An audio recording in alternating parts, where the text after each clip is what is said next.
Começa agora o Jornal da Cultura com William Correia. Olá, boa noite. Raquel Dodge pede ao Supremo autorização para investigar o deputado Lúcio Vieira Lima, irmão de Gedel, no caso das malas com 51 milhões de reais. O Jornal da Cultura tem muito mais. Tasso Gereissati vem a São Paulo para discutir o possível afastamento de Aécio Neves da presidência do PSDB. STJ concede liberdade a Carlos Arthur Nussmann, que se torna réu acusado de corrupção nas Olimpíadas do Rio. Maior bancada parlamentar na Câmara, com 260 integrantes, prega a liberação dos jogos de azar. O jogo existe em todas as esquinas. Muro na fronteira dos Estados Unidos recebe as primeiras peças e o presidente Trump diz que vai fazer o México pagar. Empresas se adaptam à inteligência artificial para não perder mercado. Pagamento do PIS/PASEP iniciado hoje vai injetar mais de 4 bilhões de reais na economia. Apresentadora de TV de 36 anos anuncia candidatura à presidência da Rússia. Tenho право баллотироваться в президенты.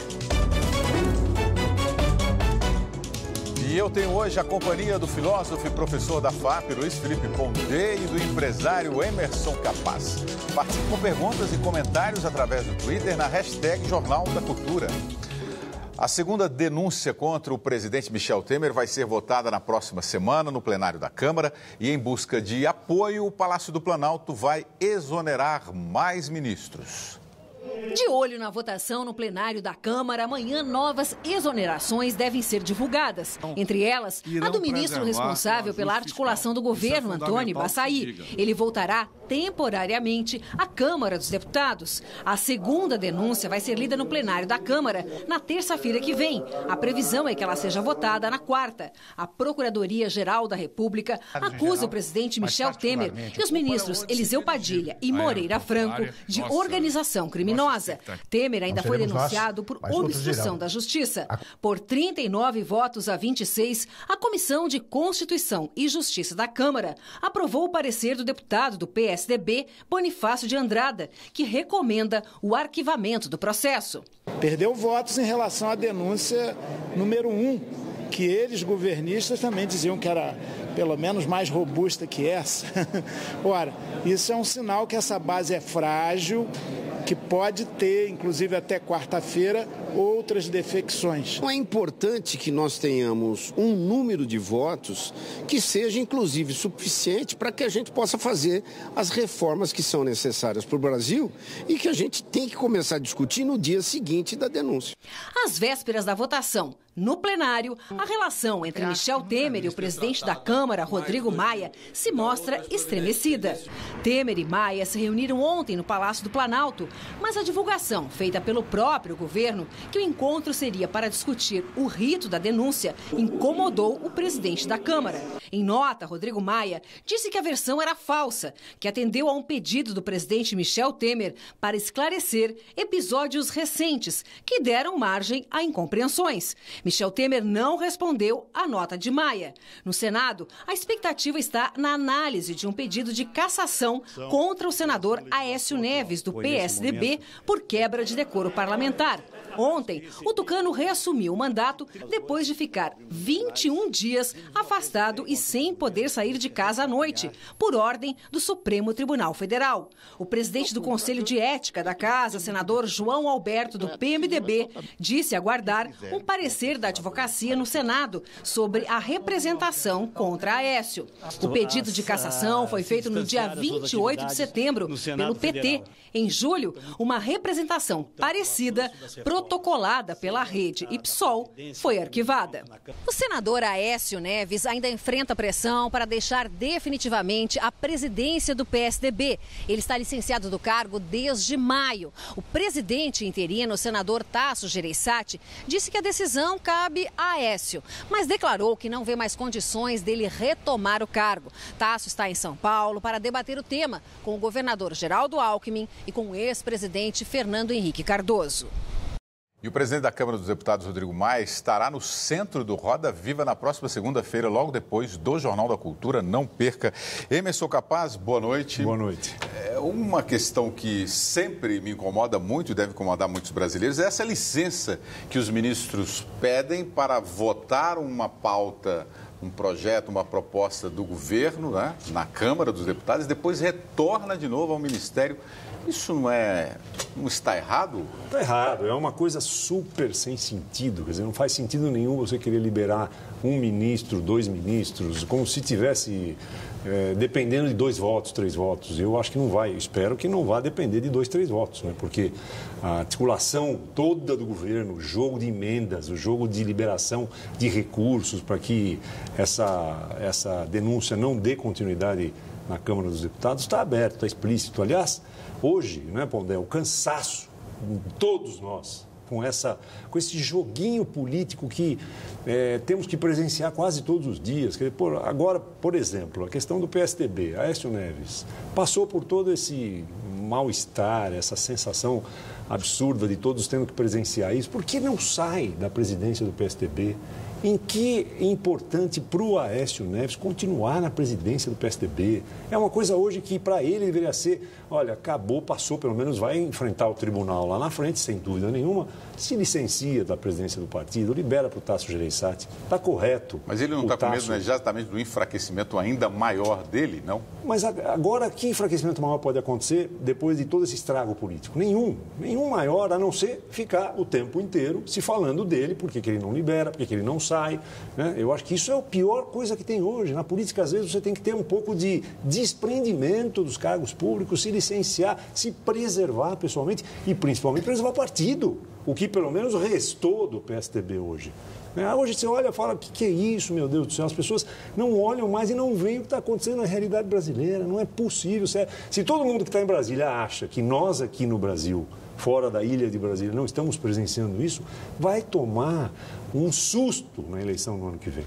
E provavelmente vai, sem mandato e sem foro privilegiado, ter que enfrentar a justiça. Quase todos eles.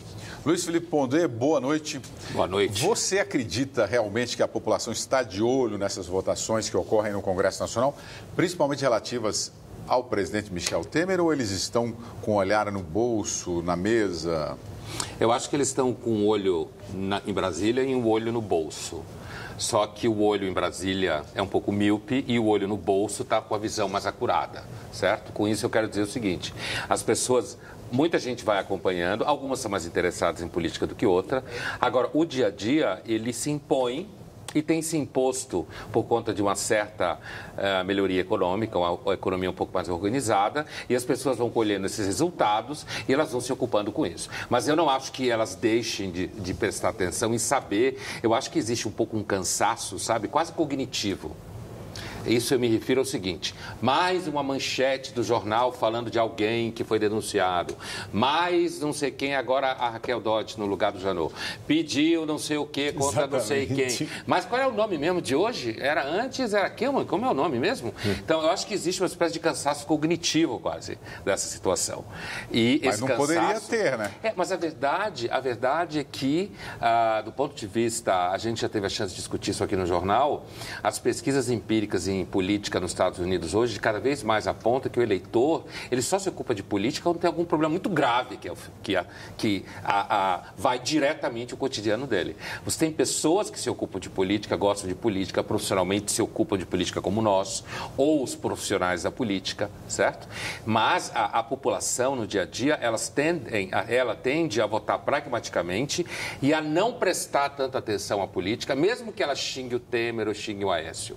Eu acho que com relação ao caso do Aécio, isso que vocês discutiam há pouco, é na realidade uma espécie de falta de decoro, né? Devia ceder. Eu acredito que o Aécio está numa situação delicada. Eu entendo, do ponto de vista da máquina institucional, essa tensão entre STF e Senado. Tem que haver mesmo. Isso é coisa que muita gente não entende. Você não pode ter um poder reinando sobre todos. Essa tensão entre legislativo e judiciário tem que acontecer. E é assim que funciona a democracia. Muita gente não entende. Muita gente fala assim, não, eu quero um homem que ponha tudo em ordem lá em Brasília. Ou acha que tem que ser lá um juiz que... Não. A democracia funciona com esses pesos e contrapesos. Mas em relação à presidência do PSDB, acho que de fato ele chega num ponto e que ele atrapalha um pouco um partido que já não é muito bom.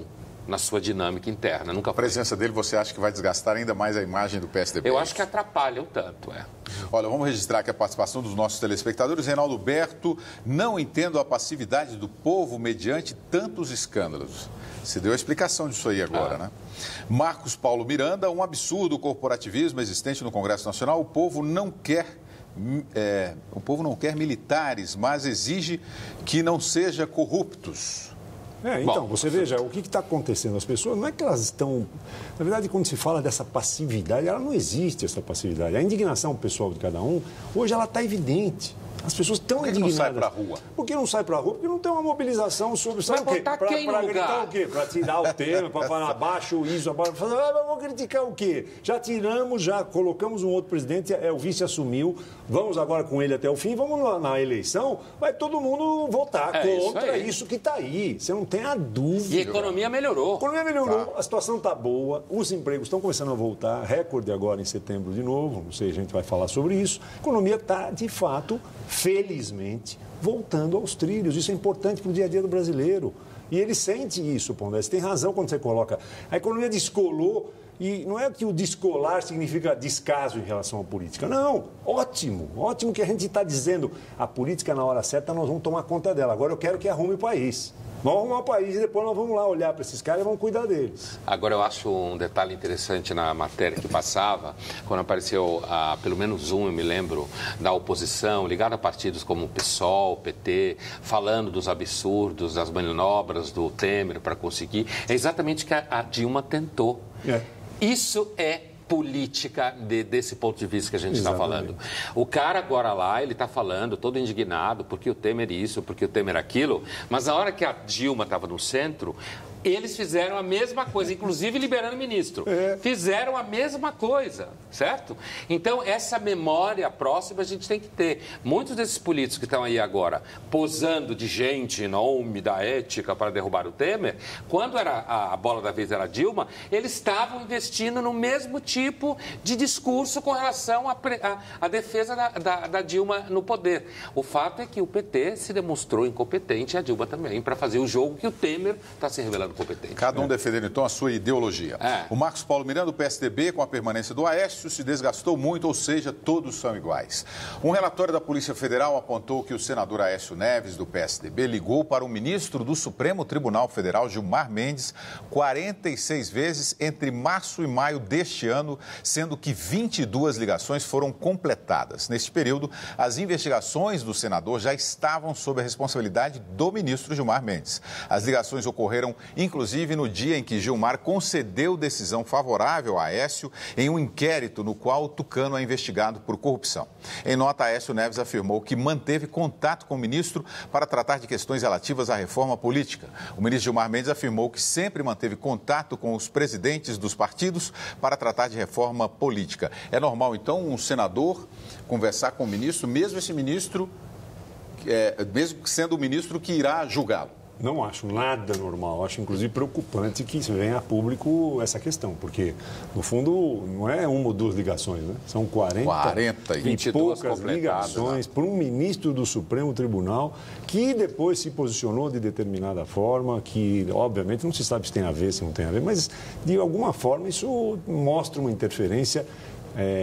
Como a gente fala aqui, né? Falta de decoro, quer dizer, no fundo é uma promiscuidade muito grande. Eu acho isso muito preocupante.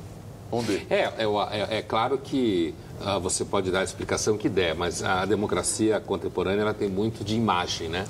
Democracia é mídia, em grande parte. Então, assim, esse tipo, nesse momento em que ele ia julgar, é um caso clássico do que se chama em ética de conflito de interesses. Certo? É o nome técnico disso. Você vai julgar um cara e você fica batendo papo com ele, no caso, Aécio e Gilmar. Então, é uma situação delicada. Agora, é claro que, a priori, não há nenhuma lei que proíbe deles falarem ao telefone. Lógico. Não há nenhuma lei que proíbe isso. Mas do ponto de vista da imagem, do ponto de vista da expectativa de um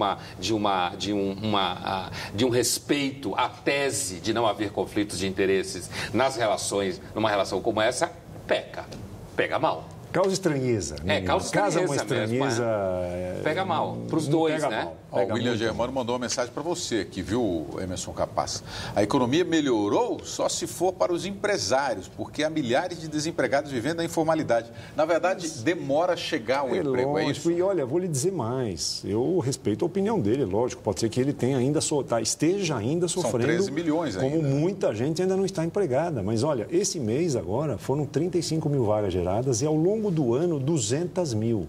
Se você olhar os 2 últimos anos, a recessão foi cavalar. Nós chegamos nisso porque tivemos 2 anos de recessão. E pela primeira vez em 14 meses, acusou-se agora aumento de investimento em máquinas e equipamentos. Então, a você, ouvinte, que está aí achando que as coisas não estão melhores, pode não ter chegado a você, mas estão melhorando. Vai chegar uma hora nele.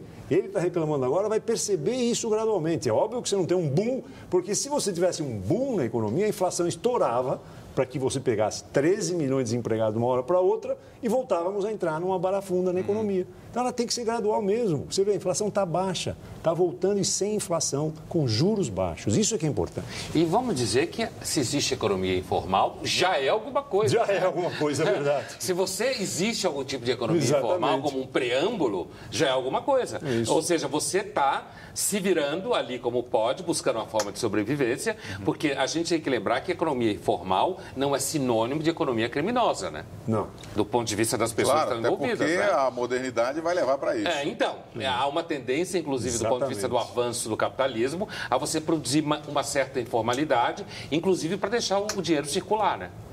Muito bem. A Procuradora-Geral da República, Raquel Dodge, afirmou que o ex-ministro Gedel Vieira Lima assumiu a posição de líder de uma organização criminosa e pediu ao Supremo autorização para investigar o irmão de Gedel, Lúcio Vieira Lima, que é deputado federal do PMDB da Bahia. A manifestação da procuradora foi enviada ao Supremo Tribunal Federal após a defesa de Gedel Vieira Lima pedir liberdade provisória. Gedel foi preso preventivamente no mês passado após a Polícia Federal encontrar digitais dele em malas com 51 milhões de reais num apartamento usado pelo ex-ministro em Salvador. A maior apreensão em dinheiro vivo da história do Brasil. Raquel Dodge também pediu ao Supremo a abertura de inquérito contra Lúcio Vieira Lima, irmão de Gedel, por suposta participação na ocultação deste dinheiro, argumentando que, mais do que indícios, a prova da materialidade delitiva do crime de ocultação de mais de 50 milhões de reais. Com tantos casos de corrupção na política brasileira, um grupo de cientistas políticos, economistas e promotores se reuniu hoje na Zona Sul de São Paulo para debater a percepção da população latino-americana sobre o tema. Eles discutiram um levantamento feito por uma universidade americana que apontou que no Brasil 83% da população acha que a maioria dos políticos é corrupta. O Brasil é líder na pesquisa entre 29 nações. Nós estamos vivendo um momento absolutamente importante porque a Lava Jato é um ponto histórico do Brasil. Gente poderosa é alcançada pela lei e a investigação, a processo e a punição. A corrupção está sendo enxergada com cores muito vivas. O brasileiro ele tem bastante consciência hoje de que a corrupção ela suga justamente recursos desses serviços essenciais para eles, tanto da saúde, da educação. No final das contas, quem é verdadeiramente a vítima na corrupção é a grande sociedade. Em nota, a defesa do deputado Lúcio Vieira Lima afirmou que só vai se manifestar quando tiver acesso aos autos da investigação. O irmão dele, Gedel Vieira Lima, disse que vai recorrer da prisão que considera ilegal no Supremo Tribunal Federal. Essa questão da Procuradora-Geral pedir para acrescentar o deputado, quer dizer, o caso de Gedel Vieira Lima vai ficar, então, no Supremo Tribunal Federal. A princípio, na instância sim, superior. né? E aí nós vamos ter o resultado disso quando?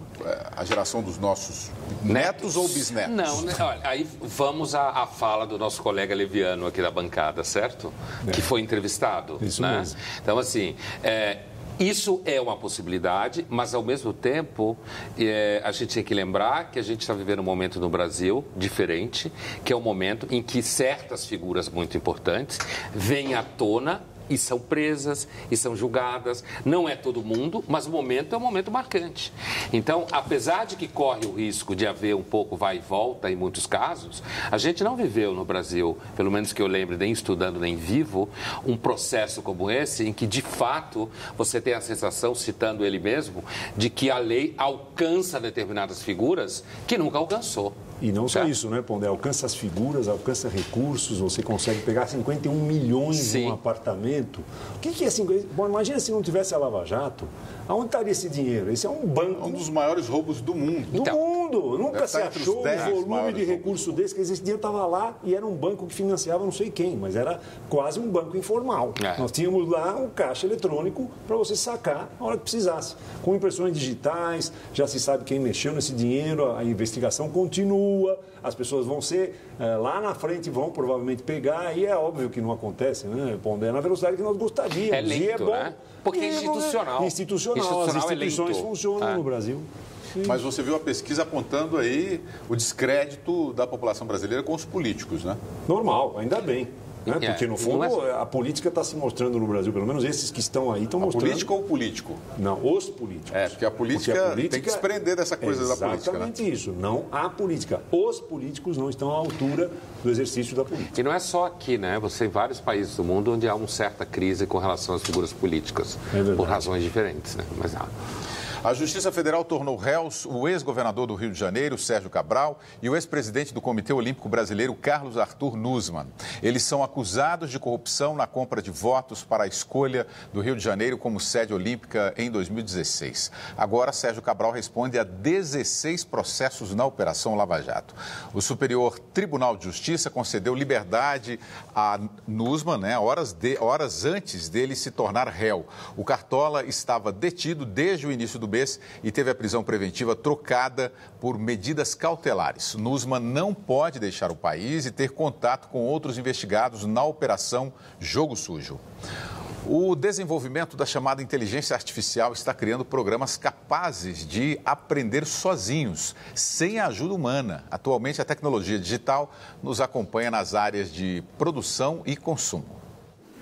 A empresária Elaine convive com algo que acontece com todo mundo quando entra na internet para ver um produto à venda. A partir do momento que eu vejo aquele produto, tanto no Google ou no Facebook, que é um que eu uso mais nas mídias sociais, aquele produto me aparece toda hora. Quando alguém acessa uma página, principalmente de compra, ela coloca no teu computador um programa robô. Ele pega as informações sobre o que foi comprado ou pesquisado e, a partir disso, um sistema de inteligência artificial passa a te oferecer produtos semelhantes.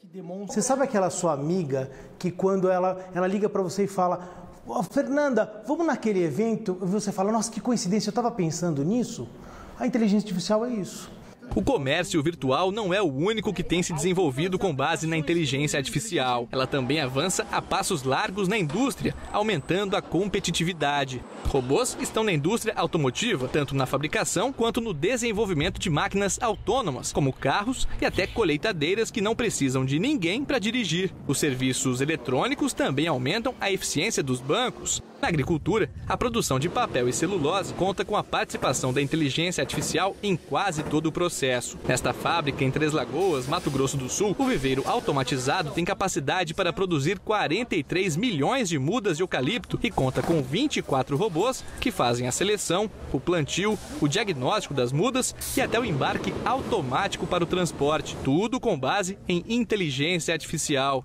Esse modelo permite uma produtividade 3 vezes maior do que um viveiro tradicional. Aqui na floresta, a inteligência artificial permite uma estimativa mais precisa do eucalipto.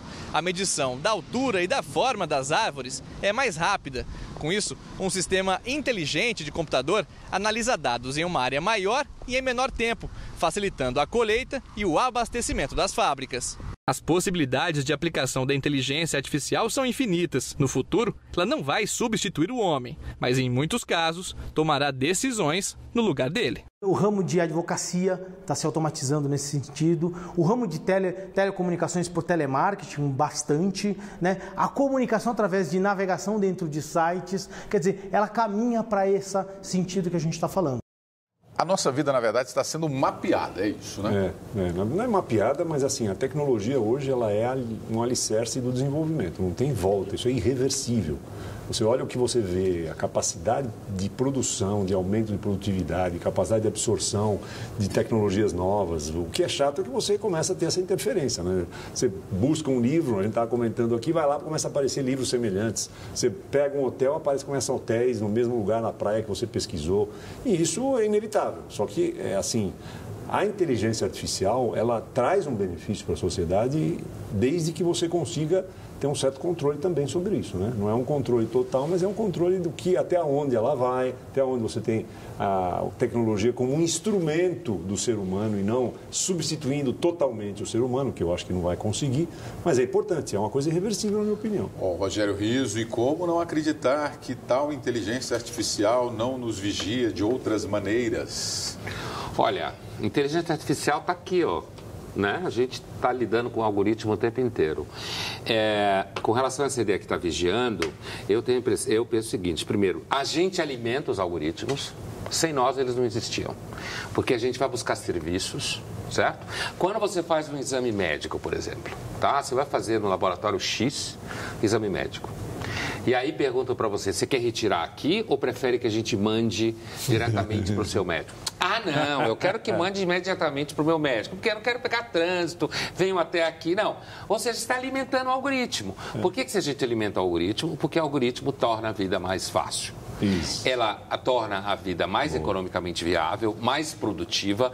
Isso não significa que não vai haver sangue, certo? E sangue eu quero dizer que não pode haver troca de guarda. Funções que eram realizadas por seres humanos vão passando a ser realizadas por algoritmos e você vai precisando, que é o nome para inteligência artificial meio banal assim, é uma pré-inteligência artificial, que é onde a gente está principalmente, e é claro que assim, há uma tendência a você ter que alocar recursos profissionais em áreas tecnicamente capacitadas a lidar com isso daí e a produzir isso daí, mas eu digo uma coisa, as pessoas que trabalham diretamente com inteligência artificial, seja no Silicon Valley ou em toda a malha ao redor disso, estão bastante atentas ao que significa o que a inteligência artificial não é capaz de fazer, que o ser humano é capaz de fazer.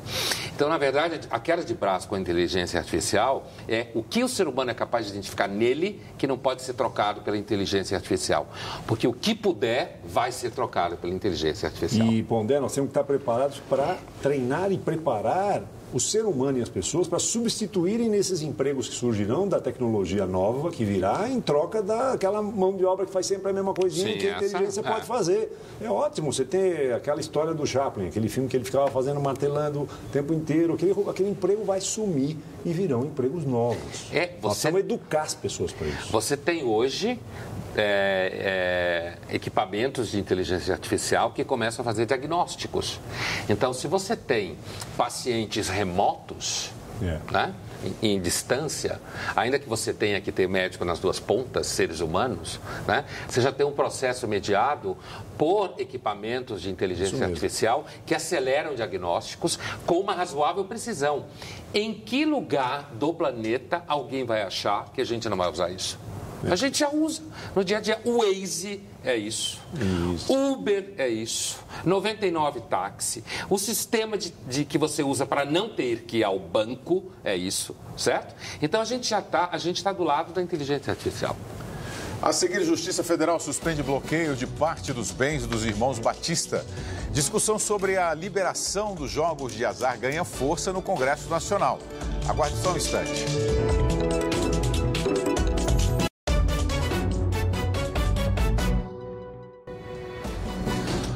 O lobby para a legalização dos jogos de azar está de volta ao Congresso Nacional. Quem defende a liberação alega que a atividade pode aumentar a arrecadação de impostos e gerar empregos. Dona Elci morou nos Estados Unidos nos anos 80 e fez várias vezes a rota entre Los Angeles e Las Vegas. Viu, ao longo das décadas, como os cassinos transformaram a economia de uma cidade no meio do deserto. A gente vê o tanto que a economia é importante para o Estado, para o país, entendeu? É isso que eu acho que devia ter essa legalização. Por aqui, a promoção do jogo de azar é considerada contravenção, com pena de 1 a 3 anos de prisão. Nesta madrugada, a polícia prendeu a gerente e 3 empregados de um cassino ilegal no Distrito Federal. 11 máquinas de videobingo foram apreendidas. No Congresso, a discussão sobre a liberação dos bingos e cassinos ganhou um novo impulso. Uma frente parlamentar para a aprovação de regras para os jogos no Brasil foi lançada ontem e já é a maior bancada, com 262 deputados. O relatório sobre o marco regulatório dos jogos de azar, aprovado numa comissão especial da Câmara, está pronto para ser votado. Desde que o governo determinou a proibição das máquinas caça-níqueis e dos bingos em todo o país, em 2004, muitos estabelecimentos ficaram assim, abandonados. Este prédio, por exemplo, que fica numa das principais avenidas de São Paulo, sediou durante muito tempo uma das maiores casas de bingo da cidade. O diretor do Instituto Jogo Legal afirma que a atividade legalizada, incluindo o jogo do bicho, pode empregar 600 mil pessoas e gerar quase 18 bilhões de reais em tributos por ano. O jogo existe em todas as esquinas, em todos os estados, em todas as cidades, você sabe que isso acontece. O que se proíbe, na verdade, é a formalização de empregos, é a arrecadação de tributos. Este jurista faz restrições à legalização dos jogos. Tem que tomar cuidado como essa legalização ocorrerá, para que não se perca a capacidade de fiscalização, para viabilizar a arrecadação e principalmente para evitar que isso seja usado como forma de lavagem de dinheiro. Pois é, Emerson Capaz, vai abrir um espaço para lavagem de dinheiro, para mais corrupção ou não? Ela existe, se você não legalizar, ela está aí. Você vê, foi presa um lugar clandestino, fechado. Existe, isso aí está. O jogo, no fundo, no mundo inteiro, você tem economia americana, o quanto são gerados impostos e empregos, está aí, 600 mil empregos, 18 bilhões, estimativa de arrecadação, né? Porque no fundo aí o que vai acontecer? Você tem, obviamente, como falou o jurista muito bem, tem que ter controle, você tem que controlar, você tem que manter. E nós falávamos da tecnologia, hoje a tecnologia ajuda muito a fazer esse controle. É mais fácil do que 10 anos atrás. Querem, né? Não, óbvio, mas tem que querer. Você tem que ter um modelo de liberação que tenha, obviamente, um controle, a forma de arrecadar, mecanismos de controle e eficiência. E isso vai trazer um novo modelo econômico. E as pessoas precisam estar preparadas também para o jogo, porque é um vício. É mais um vício que, psicologicamente, né, Pondé, você tem que saber equilibrar isso. Né? Tem gente que se perde porque vai lá e acha que vai ficar rico da noite para o dia jogando. Isso é um cuidado que, no Brasil, com as pessoas meio desinformadas, você pode correr um certo risco de pessoas, de repente, eu sei histórias de gente que achou que no jogo virava tudo e afundou a vida dele, jogou casa, jogou carro. Então, tem uma coisa aí perigosa. O jogo é uma coisa que você pode ter uma relação patológica, né? Eu recomendo ao telespectador que tiver essa tendência que leia o romance de Dostoiévski, A Rússia está na pauta, que leia o romance do Dostoiévski chamado O Jogador, para perceber a psicologia a qual você se refere, que esse sentimento, esse impulso irracional que o sujeito acha que naquela hora ele vai resolver o problema da vida dele. Então tem esse aspecto psicológico, tem um aspecto que muitas pessoas acham que é um vício, portanto deve ficar do lado de fora, mas eu concordo com a liberação dos jogos de azar, apesar de eu pessoalmente não ter nenhum risco de cair. Nem eu. Nenhum risco, não gosto de jogo, não acho nem um pouco interessante. Acho Las Vegas uma cidade absolutamente desinteressante, né? Mas, do ponto de vista econômico, do ponto de vista da legalização, essa coisa de lavar dinheiro, o risco de lavar dinheiro está aí do mesmo jeito, inclusive atividades legais associadas a todo tipo de lazer. Acho que vai criar emprego e nesse sentido, aumenta a arrecadação, certo? Se você tiver o controle sobre isso. Então, não vejo por que não deixar as pessoas se divertirem, inclusive a maioria que só se diverte, não tanto se destrói assim, né? O nosso telespectador está um pouco desconfiado dessa liberação. O Augusto Riboldi está dizendo aqui, o dinheiro do Gedel era para abrir cassino. Olha o crime organizado aí, não conseguimos nem manter as leis da cidade. Na hora que for legalizado, não vai precisar estar com o dinheiro trancado no apartamento. Se esconder no apartamento, vai poder jogar e, se Deus quiser, vai para os impostos que vão virar saúde, educação, saneamento. É isso. Vocês acham mesmo que conseguem monitorar esse dinheiro? Obviamente que você não monitora 100%, como tudo na economia. É porque, olha, hoje, se você for pensar assim, hoje, quando você movimenta R$2.000, acima de R$2.000, o banco tem que comunicar ao Banco Central que você fez aquela movimentação. O Gedel movimentou 51 milhões. Não, ele não movimentou 51 milhões. Os 51 milhões saiu de algum lugar. A receber por fora esse dinheiro. E como ele não tinha onde pôr esse dinheiro, porque o controle fazia com que qualquer depósito maior ia ser controlado, ele foi acumulando e só podia usar em dinheiro vivo.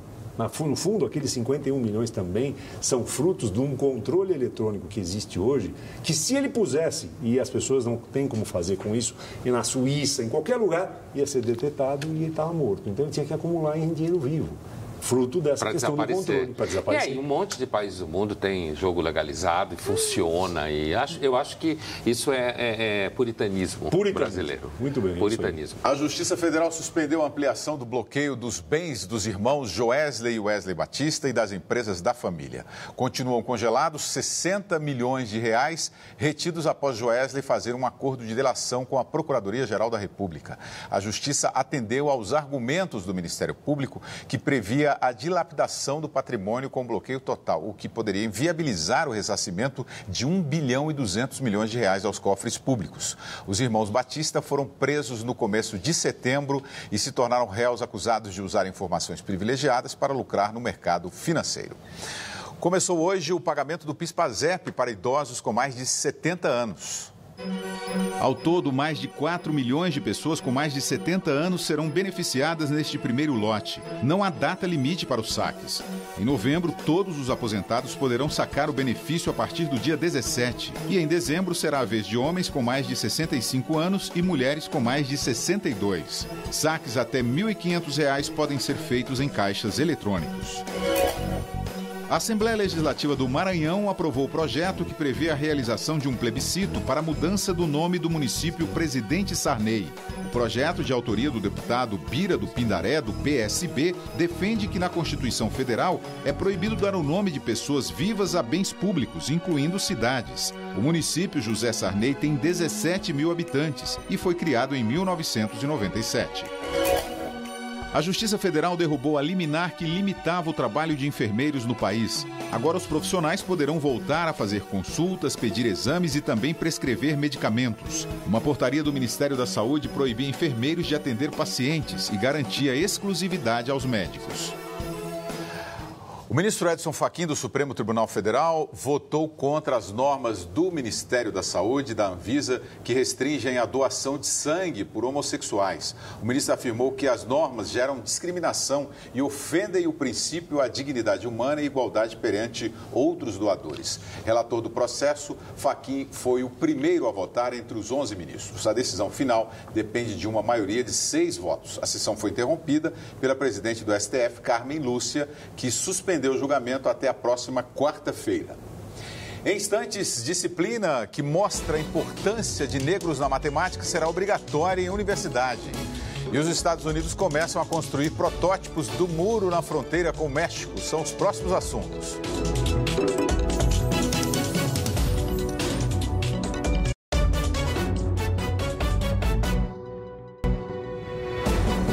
Disciplina que destaca a importância dos negros na matemática será matéria obrigatória no curso de licenciatura da Universidade Federal do ABC Paulista. Coautora de um livro sobre contribuição da cultura africana e afrodescendente para a ciência e a tecnologia, a ex-consuleza da França, Alexandra Loras, fala da importância dos negros em áreas que exigem matemática. E as pessoas nem sabem que, por exemplo, a geladeira foi inventada por um negro, Frederick McKinley Jones, que o marca-passo, que a antena parabólica, que o celular, o semáforo. É só ir no Museu Afro-Brasil, ver tudo o que foi inventado por os negros lá. As pessoas não querem olhar porque historiadores são ensinados a pensar de uma maneira eurocêntrica. A partir de maio do ano que vem, os alunos do curso de licenciatura em matemática da Universidade Federal do ABC vão aprender uma nova disciplina chamada afroetnomatemática.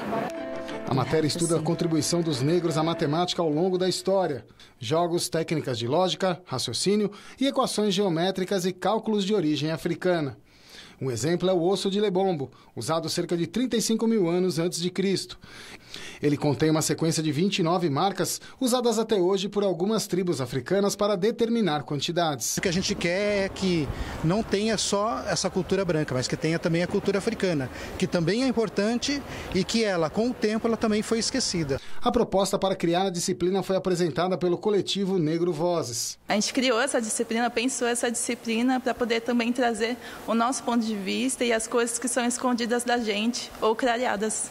Este mestre em educação matemática diz que o modelo europeu de ensino precisa de ajustes, mas não concorda em beneficiar apenas uma etnia. É uma necessidade real da educação brasileira dar-se uma atenção a diferentes origens, aos diferentes aspectos da historicidade da matemática, no entanto, não apenas ao que se refere ao grupo afrodescendente. Bom, a contribuição dos negros foi sempre deixada de lado no livro de história, é isso? Aparentemente sim, né? Pelo que fala a Laura, eu acho que faz parte. Eu vou fazer um comparativo. Acho que são duas coisas diferentes, dois impactos diferentes. Na França existe uma coisa chamada etnopsiquiatria, muito interessante, que eu tive contato direto quando estava no doutorado, em que é uma disciplina em psiquiatria que discutia-se as diferentes formas culturais de percepção do que é normal. Super importante para a psiquiatria, que tem um fluxo de migrança, no caso, que vinha da África. E a professora falava para a gente, a psiquiatra, ela falava que existiam pacientes que chegavam no PA de psiquiatria falando que estavam tristes porque não ouviam as vozes dos ancestrais, que era uma coisa importante para eles, tinha significado. Para o médico psiquiatra europeu, a ideia de ouvir vozes significa patologia. Para o universo cultural, a frase ouvir vozes não significa necessariamente uma forma patológica. Significa uma forma de entendimento da sua relação com a ancestralidade. Se você é um psiquiatra que lida com um paciente que veio contra a cultura, você não conhece isso, você fica ignorante. Você tem mais dificuldade para avaliar e fazer uma psicopatologia. Do ponto de vista de quem inventou aparelhos ou da contribuição, seja dos árabes para matemática e tal, ou dos negros, como ela falava, para uma série de equipamentos, acho que isso faz parte da recomposição do repertório histórico. Eu não vejo por que não fazer isso. E você pode fazer isso também, identificar quais são as invenções dos chineses, dos japoneses. No caso do Brasil, dos árabes. No caso do Brasil, me parece que dos afrodescendentes, dos negros é mais importante, que isso tem uma população descendente de africanos super importante no país. Verdade. Acho que faz parte do tecido, né? De acordo. Da reconstrução. Muito bem. Começa a construção do muro na fronteira entre os Estados Unidos e México e o governo espanhol inicia o processo para retirar a autonomia da Catalunha.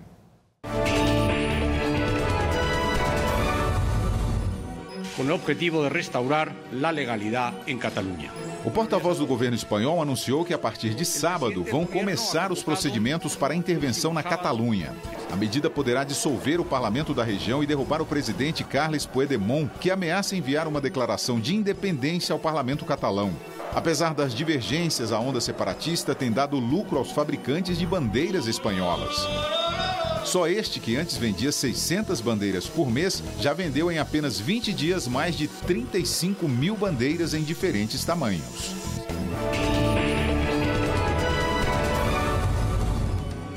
Quatro juízes da Suprema Corte da Venezuela chegaram hoje ao Chile e foram recebidos como exilados. Eles estão entre os 32 juízes nomeados pela oposição venezuelana, mas não são reconhecidos pelo governo de Nicolás Maduro e foram ameaçados de processo pela Suprema Corte do país.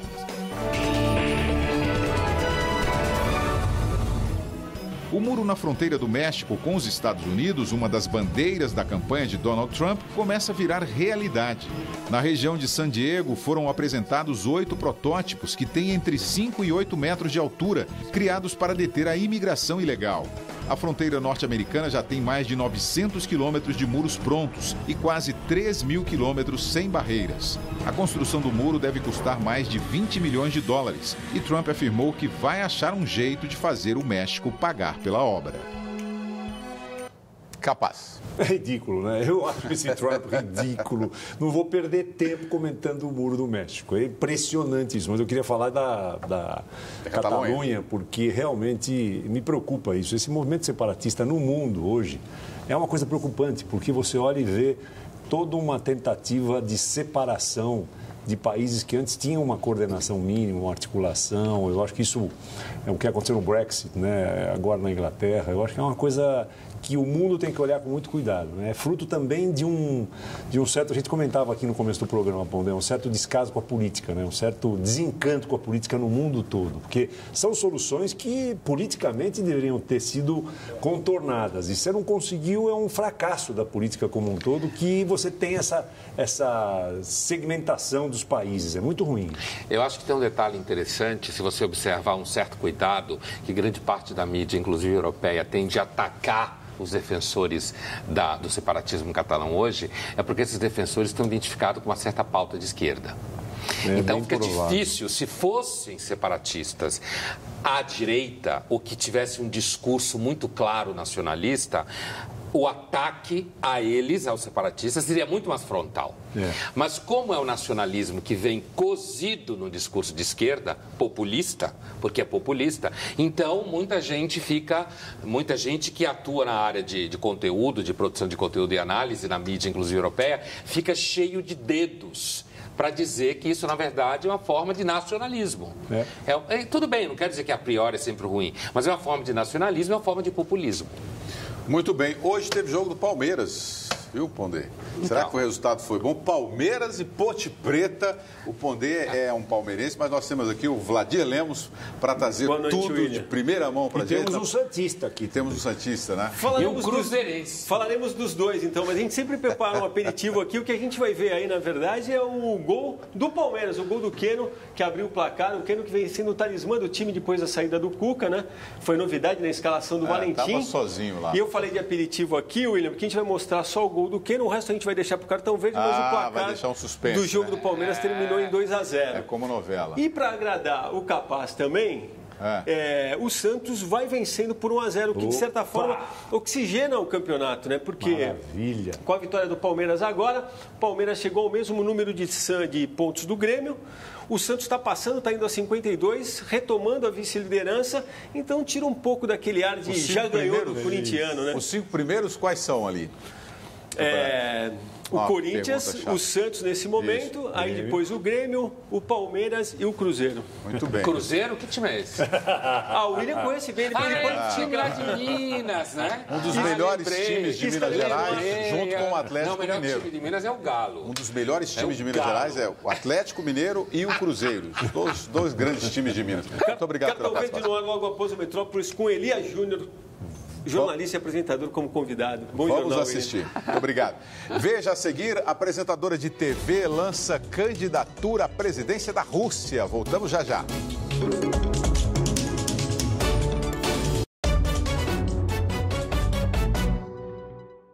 Vamos ler agora mais algumas mensagens dos nossos seguidores no Twitter, aqui no telão do Jornal da Cultura. Reinaldo Berto, esses muros são bons para fazer arte. É mesmo, hein, Emerson? Vai ter espaço bastante lá. O J.A. Moraes, não tem como impedir o avanço tecnológico, temos que nos preparar para nos inserirmos nessas novas tecnologias.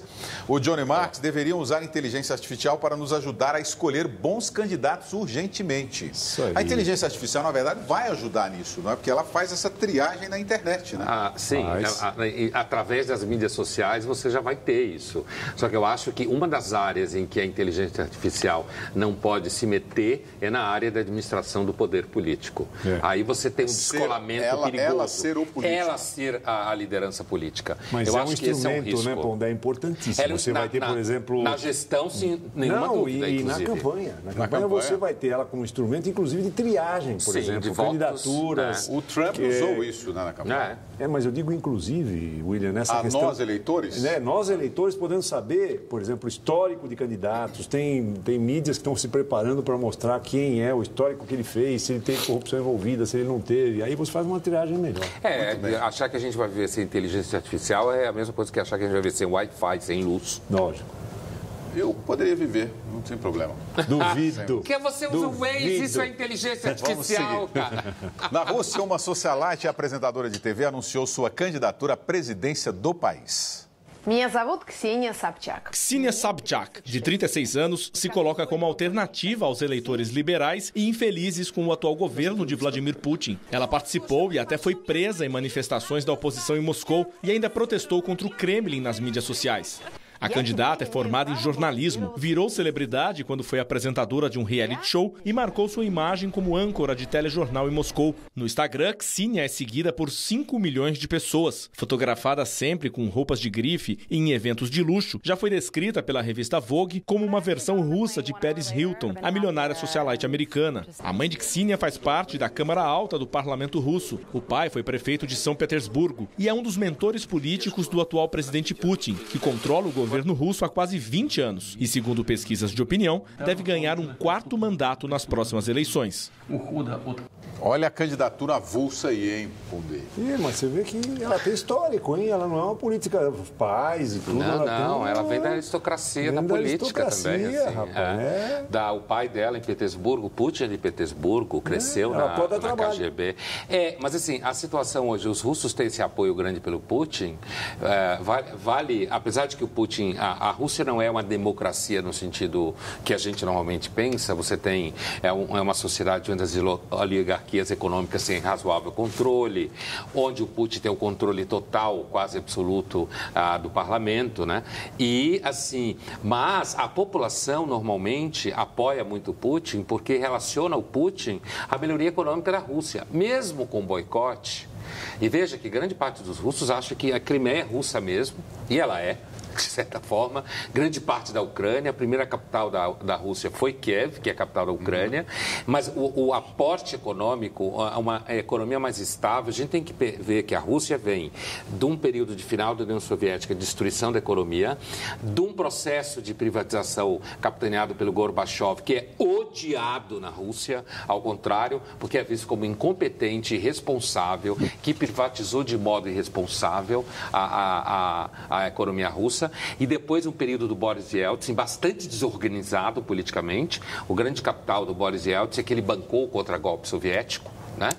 E Putin, ele é a imagem da Rússia organizada, economicamente crescente, da entrada das marcas e do capitalismo na Rússia. Logo, a população, na sua maioria, apoia o Putin. Agora, você sabe uma coisa que eu gosto, William, de ver uma jovem como ela candidata a presidente. Eu acho isso uma coisa muito bacana. Renovação, isso dá oxigenação, as pessoas vão se entusiasmar. Mesmo que ela não tenha sucesso, que ela vai sofrer exatamente uma pressão muito grande, mas é uma bela candidata. Nosso tempo já esgotou. O Luiz Felipe Pondé, muito obrigado pela sua participação. Merci, ótima noite para você. Emerson Capaz. Obrigado. Muito obrigado, uma boa noite. E o nosso boa noite vai para quem está pensando em morar fora do planeta Terra. Cientistas da NASA e da Agência Espacial Japonesa confirmaram hoje a existência de túneis na Lua formados por lavas, quando o satélite terrestre ainda tinha atividade vulcânica. São túneis com 1 quilômetro de largura, ideais para a construção de colônias, que ficariam protegidas da luz solar. Agora só fica faltando uma estação lunar. Inscreva-se no nosso canal no YouTube para ser notificado sobre tudo que acontece no jornalismo da TV Cultura, youtube.com/jornalismo TV Cultura. Obrigado pela sua companhia, uma ótima noite e até amanhã. Pelos raios desse sol, apenas apanhei na beira-mar, um táxi pra estação. Apenas apanhei na beira-mar, um táxi pra estação. Bela, linda criatura, bonita, nem menina, nem mulher. Tem um espelho no seu rosto de neve, nem menina, nem mulher. Apenas apanhei